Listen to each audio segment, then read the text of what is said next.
안녕하세요. 김철애입니다.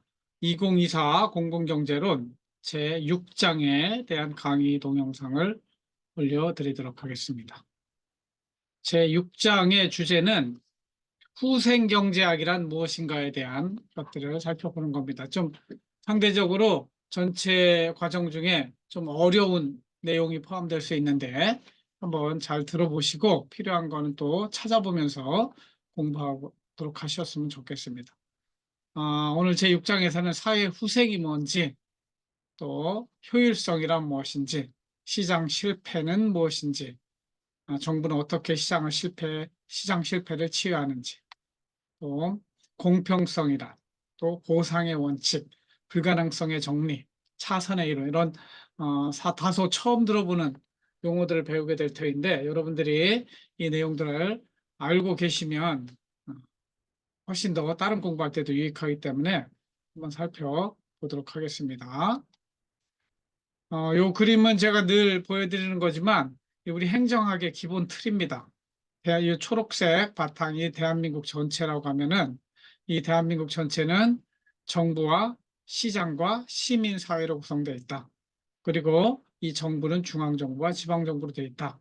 우리가 배우는 거는 이 중앙정부 또는 지방정부가 하는 경제적인 역할, 그래서 공공경제론 이렇게 하는 내용을 배우는 것이다. 이해하시면 되겠고요. 후생이란 말 처음 들어보는 사람들도 있을 텐데 경제학에서 쓰는 단어입니다. 원래 이 말은 일본에서 건너온 말이기 때문에 후생보다는 복지 또는 공익이라고 하는 것들이 더 옳은 표현이라고 저는 생각되는데 교과서에는 후생이라고 나오기 때문에 웰페어입니다. 영어로 welfare, state of doing well, especially it in respect to good fortune, happiness, well-being, or prosperity. 그렇죠? 그러니까 잘 사는 정도를 말해요. 그러니까 국민 전체적으로 이게 공익이죠. 국민들이 더 잘 살게 되는 정도를 후생이라고 복지라고도 이야기할 수 있고요. 그래서 이 후생이라고 하는 건 사회 전체적으로 잘 사는 정도인데 경제적인 측면에서 어떤 것이 잘 사는 것이냐, 어떤 것이 공익이냐, 제일 먼저 중요한 거는 효율적인 게 더 잘 사는 상태가 되는 겁니다. 그러면 효율적이라고 다 잘 사는 상태냐? 빈익빈 부익부가 너무 벌어지면 안 되니까 공평성을 갖추는 것들도 중요하다. 그래서 공평성도 사회후생에 들어갑니다. 여기에다가 개인이 결국은 행복하려면 자유로워야 되기 때문에 개인의 자유도 포함됩니다. 그래서 우리 공공경제론에서 바라보는 사회후생은 저 민간 경제학에서 바라보는 후생과는 상당히 다릅니다. 민간 부분에서는 뭐만 봐요? 자원 배분의 효율성만 봐요. 그러나 우리는 공평성도 봐야 되고 개인의 자유라는 측면도 살펴봐야 되는 것이죠. 밑에 나오는 패터널리즘이라고 하는 거는 온정적 간섭주의라고 하는데 부모님이 패터널, 부모란 뜻이에요. 패런트 할 때 부모님이 자식들한테 간섭하는 걸 말해요. 왜 간섭해요? 방해하려고? 그렇지 않아요. 사랑하기 때문에. 마찬가지로 국가가 있고 국가에 국민들이 있으면 정부가 국민들에 대해서 이렇게 했으면 좋겠어, 이렇게 했으면 좋겠어 하고 간섭하는 것도 사회후생을 증대시키기 위해서. 그러나 그것을 받는 입장에서는 그게 간섭으로 받아들이는 거죠. 이거를 온정적 간섭주의라고 해요. 여러분들은 이거를 꼰대가 하는 말 이렇게 들을 수도 있지만 학문적으로는 이걸 패터널리즘 이렇게 이야기한다는 거예요. 첫 번째 효율성에 대해서 살펴보겠습니다. 효율성이 무엇일까? 또 파레토 효율성이라는 개념을 쓰는데 파레토 효율 또는 파레토 개선이란 무엇인가? 한번 하나하나 짚어볼게요. 파레토 효율성이라고 하는 거는 파레토라고 하는 이탈리아 경제학자가 만들어낸 개념인데 여기 D의 상태에 있으면 파레토 inefficient, 비효율적인 상태라고 그래요. 이 상태에서 A, B, C 이 가능한 선택 가능한 최선의 점이죠. A, B, C로 옮겨가면 이거는 파레토 efficiency, 파레토 효율로 바뀌었다 이렇게. 그래서 D에서 A로 가든 B로 가든 C로 가든 이렇게 변화된 상태를 파레토 개선, 파레토가 개선됐다, 효율성이 개선됐다 이렇게 표현하는 것이죠. 그래서 D의 상태에서 A로 가든 D로 가든 이거를 우리는 파레토 improvement 이렇게 개념 정의를 하자. 우리 사회가 만약에 D의 상태에 있으면 공무원들이 해야 될 일은 뭐예요? 연구하고 분석해서 A 상태로 변화되도록 정책을 만들어서 사회 후생을 증가시키는 거죠. 이것이 개선이죠, 개선. 여러분의 행동에 있어서도 마찬가지입니다. 우리가 영어 수학 문제 푸는 거를 한번 합리적인 사람은 한 개에서 선택한다 할 때 효율적인 선택은 영어 4시간, 수학 6시간 하는 거였어요. 이래야 총점이 가장 높아지니까. 반면에 내가 지금 수학 5시간, 영어 5시간, 똑같은 10시간인데 이런 선택을 하고 있다. 그러면은 더 좋은 점수가 있음에도 불구하고 더 안 좋은 상태를 선택한 거잖아요. 그럼 나는 지금 비효율적이고 가장 좋은 상태를 효율적이라고 할 수 있어요. 그래서 비효율적인 상태에서 효율적으로 변화되는 것, 요거를 뭐라 그래? 효율이 증가한다. 또는 파레토 효율의 개선이다.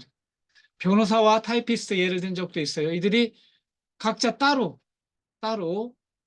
교환에 참여하지 않고 있으면 타이피스트는 일자리가 없어서 굶겠죠. 하지만 교환에 참여하면 둘 다 이익을 보잖아요. 이렇게 되는 거는 효율성이 개선된다. 이렇게 볼 수 있어요. 그래서 여러분들은 FTA라고 하는 게 있는데 한국과 미국의 Free Trade Agreement라고 그래요. 자유무역 협정이라고 하는데 이거는 서로 간에 무역을 할 때 관세를 없애는 거예요. 관세가 있으면 그만큼 가격이 올라가거든요. 그리고 가격이 올라가지 않도록 관세를 없애줌으로 인해서 국내에서 거래되듯이 자유롭게 상품과 서비스를 거래하도록 협약을 체결하는 걸 FTA라고 하는데 이렇게 하면은 누구에게 이익일까 아니면 전체적으로 개선일까 이런 것들을 좀 한번 고려해 볼 필요가 있어요. 이것은 이제 시장에서 자원이 효율적으로 배분되는 것을 시장경제 원리라고 하는데 이거는 공급곡선, 녹색은 초록색은 수요곡선. 그래서 시장에서 수요곡선은 소비자, 공급곡선은 생산자가 만나서 서로 바꿔치기 하는 거죠. 서로 교환을 하면 생산자는 생산자대로 요 분홍색 삼각형만큼 이익을 보고 소비자는 요 초록색 녹색 삼각형, 짙은 녹색 삼각형만큼 이익을 보게 되는 것이죠. 그래서 서로 교환하게 되면 사회 전체적으로 토털 서플러스, 사회적 잉여라고 하는데 이렇게 서로 시장에서 바꿔치기 하면 모두에게 이익이 된다. 이것이 시장 경제 원리. 이렇게 되면 좋은데, 이게 효율적인데, 이렇게 되면 효율적인데, 그렇지 않은 경우가 있다. 그래서 공공경제로는 그것이 안 되는 경우, 이걸 시장 실패라고 하는데, 시장의 효율성이 만족되지 않는 원인이 뭐가 있느냐? 공공재, 외부 효과, 독점, 정보의 비대칭성, 그 다음에 소득의 불평등 문제. 이거는 시장에 그냥 맡겨둔다고 해결될 수 있는 문제가 아니다. 그래서 결국 누가 등장해요? 정부가 강제력을 가지고 이 시장 실패를 치유해야 되는 것이죠. 그래서 요 특성들을 하나씩 살펴보는 시간을 갖게 될 거예요. 첫 번째 공공재라고 하는 거는 나중에 자세히 또 살펴보겠지만 특징이 비경합성하고 비배제성이라고 해요. 비경합성을 rival in consumption, 여기는 배제 가능성. 모든 물건을 이 펜을 가지고 있으면 이 펜 내 거면 너 쓰지 마. 너 쓰지 못하도록 배제시킬 수 있죠. 그리고 이걸 쓰려면 누구든지 돈을 내고 이걸 사야 돼요. 그러니까 돈이 있는 사람이 먼저 산 사람이 이걸 차지하는 거, 이것이 경쟁자가 있는 것이죠. 그래서 경쟁이 높고 배제 가능성이 있으면 이거는 사적 재화라고 불러요. 시장에서 살 수 있는 거 우리 물건들 다 프라이빗 굿이라고 해요. 반면에 라이벌이 없어요. 경쟁할 필요가 없어요. 그리고 배제하기도 힘들어요. 이런 특성을 가진 거는 퍼블릭 굿, 이거를 공공재라고 불러요. 이 사이에 클럽 굿과 커먼 굿, 공유재, 클럽재 이렇게 부르는데 이러한 재화적인 특성에 따라서 주로 시장에서 거래되는 거는 이 프라이빗 굿이다. 그래서 프라이빗 굿이 아닌 공공재라든가 클럽재라든가 커먼 vs 공유재 이런 것들은 시장 실패가 일어난다 하는 것이 공공재 이론이 되겠습니다. 그래서 이건 좀 여러분들이 나중에 더 살펴보겠지만 퍼블릭굿, 공공재라고 하는 것은 두 가지 특성을 가지고 있다. 비경합성과 비배제성을 가지고 있다. 그래서 서로 물건을 쓰는데 경쟁이 일어나지 않고 또 새로운 사람 쓰는데 배제하기가 힘들면 결국은 사람들이 눈치만 보고 나는 공짜로 그것을 사용해야지, 누군가 먼저 그 물건을 사면 공짜로 이용해야지 하는 마음으로 기다린다는 거죠. 그런 사람들을 프리라이더라고 그래요. 프리라이더. 눈치 보면서 어떻게든 공짜로 자신의 대가를 치러야 시장 경제가 돌아가는 건데, 어떻게든 공짜를 이용하고자 하면서 기다리고 있으면 시장 경제가 돌아가지 않죠. 시장 경제가 돌아가지 않으니까 이거를 우리는 시장 실패라고 하는 것이죠. 이것을 따로 1시간 배우게 됩니다. 그때 가서 좀 더 자세히 살펴보도록 하고요. 그 다음에 외부 효과라고 하는 거는 시장 내에서 공짜가 없이 이익을 끼쳤으면 이익에 대한 대가를 받아야 돼요. 손해를 끼쳤으면 손해에 대한 대가를 치러야 시장 경제가 돌아가는데, 외부 효과는 그 시장 내에서 제대로 그 대가가 치러지지 않고 담배를 피는 거, 피해를 줬으면 돈 내놔 이렇게 했어야 되는데 피해를 끼쳤어도 돈을 안 내잖아요. 그만큼 돈을 안 내는 만큼 시장 바깥쪽으로 효과가 나갔다. 그래서 외부 효과라. 공해 물질 이런 것들 다 우리는 외부 효과라고. 이 외부 효과 때문에 시장이 실패하는 것이죠. 그 외부 효과를 설명하는 옛날의 이론은 뭐였냐면, 과수원에서 꿀벌을 키우는 사람 있죠. 과수원 주인 따로 있고 꿀벌 주인 따로 있으면 봄이 되면 과수원 주인이, 아니 꿀벌 키우는 사람이 과수원 주변에 가서 벌통을 놓으면 꿀을 공짜로 이렇게 많이 따죠. 이익을 받죠. 그런데 그 대가를 지불하지 않았어요. 그러면 과수원에서 굳이 꽃을 잘 키우려고 노력을 하지 않겠죠. 만약에 돈을 받는다면 하겠죠. 반대로 과수원의 입장에서도 사실은 이 꿀벌 통 놓는 사람들이 이익이 전혀 안 되느냐? 그렇지는 않아요. 그래서 옛날에는 이걸로 외부 효과를 설명했는데 지금은, 왜냐하면 생각해 보니까 과수원 주인도 꿀벌을 놓음으로 인해서 과일이 많이 맺혀요. 그죠? 이거 가루바지라고 하죠. 꿀벌들이 오고 다니면서, 꿀속을 오고 다니면서 수정을 해줘서 과일이 많이 맺게 하니까 돈으로 주지는 않았지만 꿀벌 주인은 뭘 준 거예요? 과일이 많이 열리도록 이익을 준 거고, 이 과수원 주인은 꿀을 많이 따도록 이익을 준 거니까 이거는 외부 효과가 아니다. 사실상 이거는 시장 안에서 서로 공짜가 없다. 이거는 그래서 내부화됐다. 이렇게 표현하는데 이것도 나중에 한 번 더 살펴보도록 하겠습니다.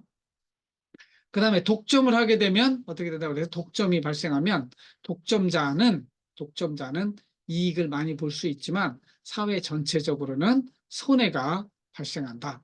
그래서 그래프로 따지면 연한 하늘색만큼 사회적 잉여, 소셜 서플러스가 줄어든다고 해서 독점은 사회적으로 비효율적이다.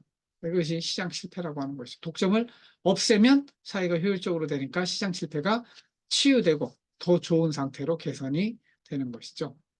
그 다음에 정부의 비대칭성도 마찬가지입니다. 중고차 시장이나 사람 생명보험 시장 이런 것들 가지고 이야기했는데, 정부가 비대칭적이면 중고차 시장이 제대로 형성될 수가 없어요. 이때 정부가 개입해서 중고차 시장의 정부의 비대칭성을 없애주면 그러면 시장이 성립할 수 있는 것이죠.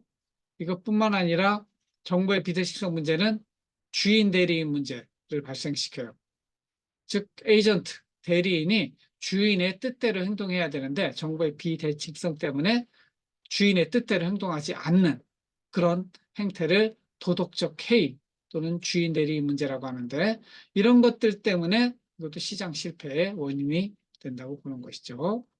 이 밖에도 여기 메릿굿이라는 게 있어요. 가치제라고 하는 게 있는데, 가치제라고 하는 거는 메릿은 장점, 디메릿 단점이에요.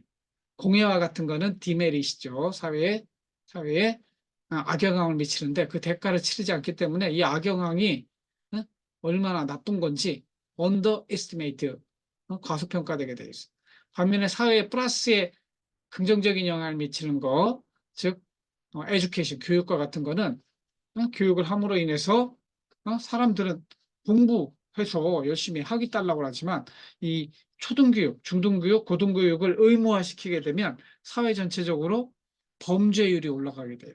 그러니까 범죄율을 막기 위해서 교육을 시키는 건 아니지만 교육이라고 하는 것은 플러스 알파의 이펙트를 가지고 있다는 것이죠. 그렇게 사회 전체적으로 긍정적인 영향을 미치는 것은 메리트, 굿이라고 그래요. 그래서 교육은 의무 교육으로 만드는 것이죠. 이게 사회적으로 가치가 있는 것, 이거는 어떻게 되는 거예요? 과소 생산되고 사회적으로 가치가 없는 것은 과대 생산되는 문제. 이것이 또 하나의 시장 실패고 이것을 정부가 나서서 치유해야 되는 것이죠. 그다음에 소득 불평등도 마찬가지예요.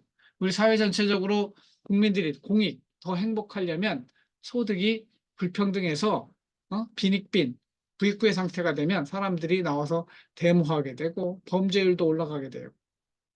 그렇기 때문에 정부가 나서서 소득 불평등 해소를 위해 세금 누진세로 더 많이 버는 사람한테 더 높은 세율을 부과해서 걷어가지고 그걸 통해서 독거노인이라든가 우리 사회의 밑바닥에 살고 있는 사회적 약자들을 돕는 것이 정부의 역할이 되겠죠. 그래서 정부는 시장 실패를 치유하기 위해서 강제력을 가지고 사람들을 군대가 필요하면 군대도 가게 하고 경찰도 필요하면 경찰도 만들고 사회복지가 필요하면 사회복지도 만들고 그렇죠? 그래서 이 정부가 있다고 해서 시장 실패가 반드시 치유되는 건 아닙니다. 오히려 시장 실패를 치유하지 못하고 정부 실패로 갈 수도 있어요. 그럼에도 불구하고 모든 나라가 정부라고 하는 걸 만들어서 이 시장 실패의 원인인 공공재, 외부성, 독점, 가치재, 정보 비대칭성, 소득 불평등성 이런 것들을 치유하기 위해서 노력하고 있다. 그래서 이 전체 국가에서 정부의 역할은 경제적인 역할은 일정 경우에는 어떤 생산자, 보호자, 재분배자의 3대 역할을 하고 있는데 주로 정부의 역할은 보호자와 보호자의 역할이죠. 그러나 SOC 같은 것들 만들 때는 생산자가 되고 사회복지에 관련해서는 재분배자가 되죠. 보호자는 주로 경찰과 국방과 법원이 되겠죠. 그 다음에 정부의 역할은 기획자, 집행자, 평가자로도 구분할 수 있어요. 결국 이 시장 실패의 문제를 치유하기 위해서 정책을 만들고 정책을 집행하고 그 정책이 잘 됐는지 평가하는 이런 역할을 하게 되죠. 이런 것들 하는 것이 행정학이다. 이렇게 이해하시면 되겠습니다. 그 다음 또 하나의 공익, 사회적 구생은 공평성이에요. 공평성이 무엇일까요? 한번 생각해 보세요. 이 공평이라고 하는 것은 기본적으로 평평하니까 같은 걸 의미해요. 그러나 이것만 공평이 아니고 다른 것은 다르게 또 대하는 것들도 공평이에요. 우리 비슷한 말로 공정, 정의 이런 말이 있고 영어로는 fair, equity, just란 말이 있는데 중요한 거는 이 개념이 명확하지 않다는 거예요.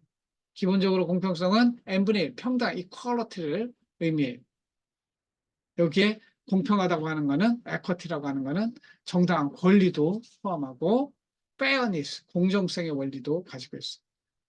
그리고 여기에는 받을 만한 자격, 권리를 가진 사람에게 자격을 가진 사람에게 주어지는 것들도 공평이라고 해요. 근데 아리스토텔레스가 강조한 거는 그래도 공평을 제대로 정의하는 방법은 어떤 거다? 같은 것은 같게, 다른 것은 다르게. 같은데 다르게 하면 이거 불공평해요. 다른데 같게 해도 불공평해요. 제가 늘 우리 자식, 제가 애가 셋이니까 애 셋을 기르면서 똑같은 자식이니까 밥은 줘야 되는 거예요. 근데 다르잖아요, 나이가. 4살, 3살 차이 나거든요. 큰 놈은 더 밥그릇, 큰 데다 주고, 중간 밥그릇, 막내는 좀 작은 밥그릇에. 다른 것은 다르게. 다른데 똑같이 해주는 거, 이것도 불공정이에요. 그래서 같은 것은 같게, 다른 것은 다르게 하는 것이 공평성의 기초 개념이다. 많은 사람들이 이퀄리티하고 에쿼티하고 좀 오해하는 경우가 있는데, 혼돈하는 경우가 있는데, 이퀄리티라고 하는 거는 똑같이 벽돌 하나 n분의 1에서 똑같이 주는 걸 평등성 또는 이퀄리티라고 그래요. 반면에 에쿼티라고 하는 거는 목표가 뭐냐예요. 목표가 과일을 따먹게 하는 거잖아요. 과일을 따먹게 하기 위해서는 이 큰 사람한테는 하나만 줘야 되지만 중간 사람한테는 두 개, 작은 사람한테는 세 개의 계단을 맞춰서 다 같이 이걸 따먹을 수 있도록. 그래서 결과적인 측면에서 공평하게 맞춰주는 거는 공평성. 입구적인 측면에 출발할 때 똑같으면 되는 거지. 똑같이 해줬잖아.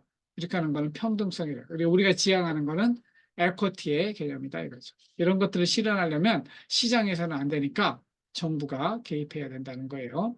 이 내용이 들어있고 또한 공평성, 정의에 들어가는 개념으로 권리란 개념이 그래서 이 개인이 가지고 있는 권리를 보장해 주는 것, 이 정당한 권리도 공평성의 중요한 개념이다. 그런데 실질적으로 공평성의 개념은 모호하다. ambiguous. amb라고 하는 거는 양가성, 두 개가 있는 거예요. 양서류처럼 이쪽인 것 같다고 이쪽도 우리는 아리까리하다고 그러죠. ambiguous. 이렇게 애매하다. 원래는 모호하다. 이게 정확한 한글 표현이에요. 그래서 이거는 정확한 개념 정의가 어렵고 또한 측정하기도 힘들어요. 그래서 어떻게 정의하느냐에 따라 그 개념이 달라질 수 있어요. 사람들마다 머릿속에 있는 공정성에 대한 개념이 달라요. 그러나 우리가 좀 합의할 수 있는 개념은 같은 것은 같게, 다른 것은 다르게 대하는 것을 공정이라고 한다. 특히 다른 것은 다르게 다루는 것이 이게 정의예요. 이런 부분들을 좀 더 강조할 필요가 있다고 생각합니다. 그러면 우리가 공익이라고 하는 거에 효율성과 공평성이 있다 이렇게 했는데 민간 부분에서 효율성만 다루죠. 그러나 우리는 공평성을 함께 다루죠. 이것을 함께 갈 수 있느냐 아니면 서로 부딪히느냐 상충하느냐 이런 거예요. 그래서 여기 나오는 것처럼 프리마켓 시장 경제는 뭐에 관심을 둬요? efficiency 효율성에만 관점을 둬요. 하지만 공공부문 정부 부문은 equity 공평성에도 관심을 갖게 돼요. 그래서 이 efficiency와 equity를 어떻게 할 것인가의 측면에서 어떤 사람들은 이 두 것이 상충한다. 좀 더 효율성을 추구하려면 뭐가 equity, 공정성, 공평성을 해칠 수가 있다. 공평성을 추구하다 보면 효율을 잃을 수 있다. 서로 트레이드오프 관계에 있다. 이런 식으로 보는 입장이 상충 관계예요. 그래서 우리가 경험하는 정부의 돈을 건스 앤 버터 국방비냐 아니면 복지비냐 그런 거 있죠. 아니면 성장이냐 복지냐 그리고 이 지역을 개발할 것이냐 보존할 것이냐 환경 가치로 따지면 보존이고 개발하는 거 고속도로 놓는 거 개발 가치죠. 이런 것들이 서로 상충하듯이 효율성과 공평성이 상충한다 이런 개념이 있어요. 반면에 이 두 개념이 반드시 상충하는 것만 아니다. 즉, 이 복지를 잘 해놔야 나중에 성장도 될 수 있다. 그리고 환경산업이라고 해서 환경산업 잘 생태계를 보존해야 더 인간이 더 행복해질 수 있다. 이런 식으로 보는 입장은 생산적 복지 또는 투자로서의 복지 그리고 효율성과 공평성이 서로 상호 보완 관계를 이룰 수 있다.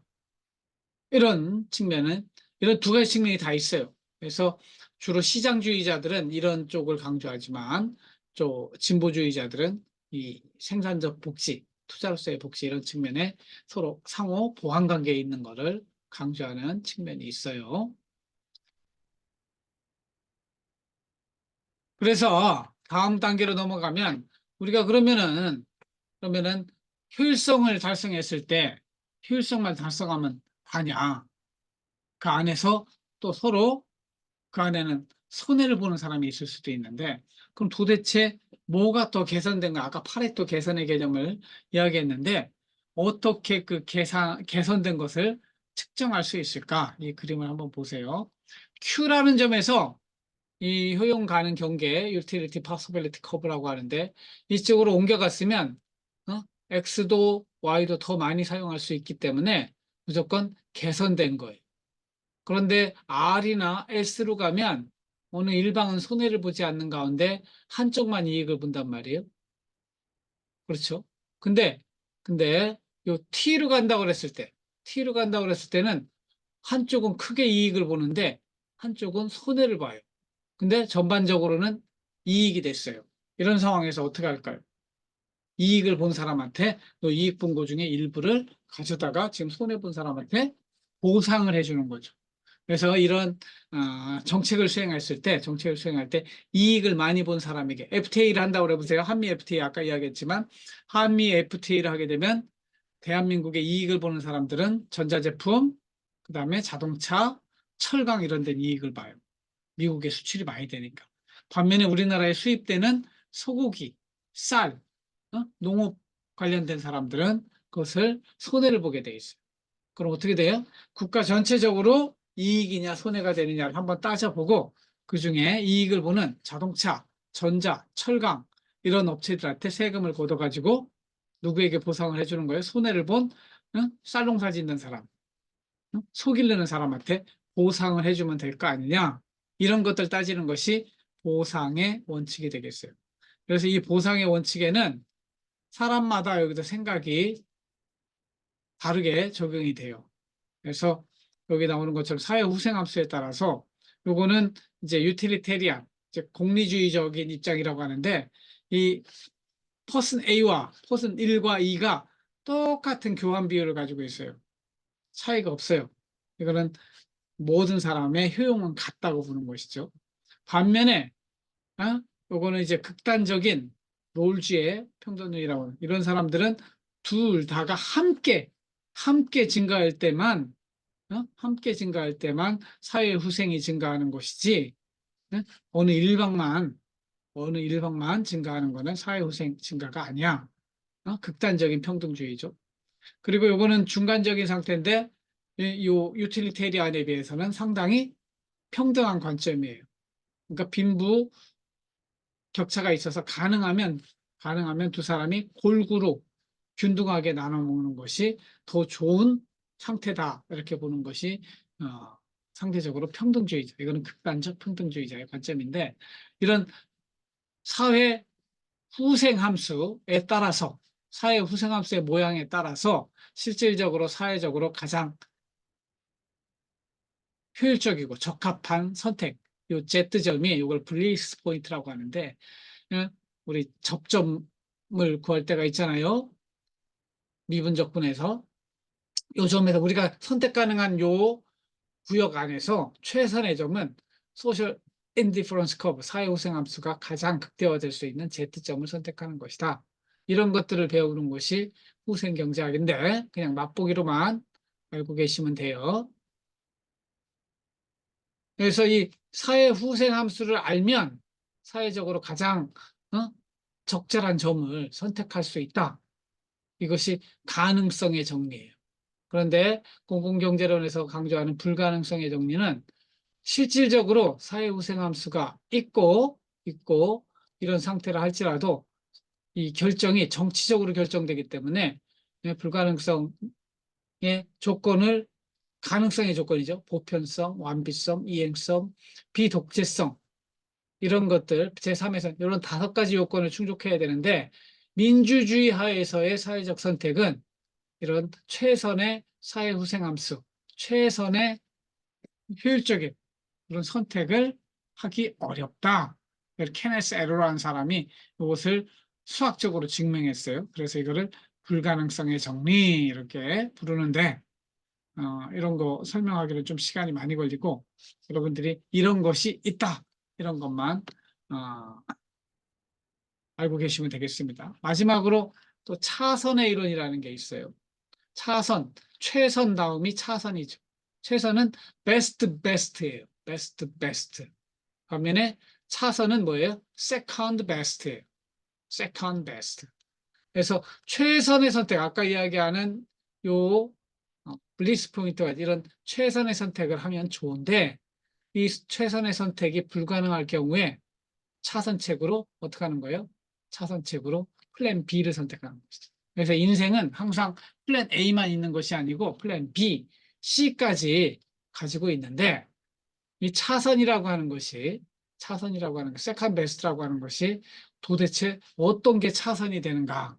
최선은 하나만 있기 때문에 최선은 수학 모형에 의해서 하나 딱 선택하면 돼요. 그러나 차선이 뭔지 우리가 알 수 있느냐? 예를 들면 10개의 조건을 만족하면 최선이에요. 그럼 최선을 알 수 있죠. 그러면 그 다음에 차선은 뭘까? 그럼 9개의 조건? 그럼 9개의 조건에서도 어떤 거 하나를 뺀 게 차선일까요? 이런 것들은 알기 어렵다는 거예요. 차선. 여러분들도 나중에 결혼을 하고 배우자를 선택할 때 최선은 명확하게 있는데 그게 안 됐어. 그럼 차선이 뭘까? A, B, C, D. 누가 차선일까? 쉽지 않다는 거죠. 그래서 N개의 조건을 충족하면 최선인데 이게 안 됐어요. 그러면 베스트가 아닌 차선, 세컨 베스트를 선택할 수 있는데 어떤 것이 차선인지 분별하기가 쉽지 않다는 거예요. 응? 그럼 10개 중에 9개만 충족하면 그게 차선일까요? 아닐 수도 있어요. 오히려 8개만 충족하는 게 차선일 수도 있는 것이죠. 그래서 어느 하나만 뭐 빠진 거 계산하면 된다고 이런 것이 반드시 차선이 되지는 않는다는 개념이 차선의 이론에서 강조하고 있는 개념입니다. 하여튼 뭐 여러분들이 이런 것들을 좀 실제 생활에 적용하려면 좀 더 찾아보고 구체적인 예가 무엇인지 한번 여러분들이 깊이 생각해 봐야 될 거예요. 마지막으로 영어 하나 배우고 끝나겠습니다. The political problem of mankind is to combine three things: economic efficiency, social justice, and individual liberty. 누가 한 말이에요? 존 메이나드 케인즈. 존 케인즈라는 사람은 거시경제학의 아버지라고 불리는 사람이고 미국의 1929년, 30년에 일어났던 경제 대공황을 해결하는 대책을 만들어준 사람이라고 볼 수 있어요. 사람이 하는 말이 뭐예요? 인간이 처한 정치적인 문제는 이 세 가지, 공을 하나만 하는 게 아니고 세 가지를 함께 저글링 해야 되는 거예요. 경제적으로 효율적으로 해야 되기도 하고 성장이 필요하죠. 그다음에 소셜 저스티스, 사회적인 정의도 세워야 돼요. 그러는 가운데 인디비주얼 리버티, 개인의 자유도 확장시키는 그런 사회로 가야 된다는 것이죠. 그러니까 이런 결국은 이런 게 공익에 들어가는 게 efficiency, justice, liberty인데 이것을 함께 실현하는 정부의 역할이 대단히 복잡하고 쉽지 않다. 이런 개념을 포함하고 있다. 이렇게 생각하시면 될 것 같습니다. 여러분들이 다소 제 6장이 어려울 수도 있는데 나름대로 좀 생각을 해보시고 실제 중간고사에는 제 6장의 내용은 나가지 않도록 제가 하겠습니다. 그러나 상식으로 여기 나오는 내용들을 좀 여러분들이 기억할 수 있으면 좋겠다는 생각입니다. 이렇게 제 6장에 대한 강의 동영상을 마치고 나머지는 실제 오프라인 수업 시간에 만나보도록 하겠습니다. 들어주셔서 감사하고 수업을 마치겠습니다. 감사합니다.